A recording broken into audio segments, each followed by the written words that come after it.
Hi vlog! Welcome to my guys. It's day 27 na tayo at meron tayong mga bagong equipment ngayon at i-unboxing natin itong bago nating equipment for sewing. So ito pinabulaanan ang kusins.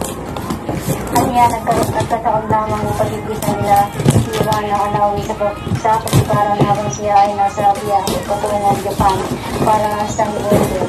Pumingin siya ng paumanhin kay Ivana at sa pamilya nito dahil nadamay sila sa issue. Nagayang May 29, 2025, umingay muli ang kontrobersya. Matapos magsamba ng reklamo si Vicky Lopez sa walang asawa ni Mayor Lopez sa ilalim ng Republic Act number 9262 or Anti-Violence Against Women and Their Children Act. Sinagagayan mo natin kay Pinakusahan niya ang alkalde ng pagka-ekonomiya at ekonomikal na pang-abuso. Pinagin niya si Ivana Alawi bilang dumanoy kalabuyo ng kanyang asawa na nagbubukas ng panibagong dito sa issue na ngayon ay isa na itong legal na usapin. Ano ba ang talaga ang totoo? Abangan ang mga susunod panapid sa balitang ito. Malagayang ismo sa tao, pati vlogger mo, may sada mo, para rin magpagkagdali na dagos.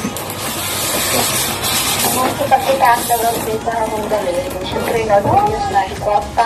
Vlogger tayo mo nga may ang mga pagpagdali ko lang, nang-isas tayo ko. Ay, nagpintas ate kwak na friend. Dalamisaan lang nga basit. Dati? Dalamisaan na. Oo, dala yung sakit sa niya na niyo, wala na gawin talaga. May gatas pa sa lagi si Ivana noong nagkahiwalay kayo ng mister mo, Madam Benitez. Hindi mo sinasangkot ang taong matino. Sige, Gaza, trapin mo nga yan si Madam. Yeah, sige, Gaza, tinamang rap-rap. Sige, rap-rapin mo. Uwi siya ko nga, rap-rapin ka mo man, anak ko malang Kristiyano, rap-rapin ka. Idol ko yan. Ang kampo, nagadong artista yung Titarming naging idol ko lang Isabel Granada, ni Gina Morales, sa ni Rufa Gutierrez, o pati kay Dr. Natin artista.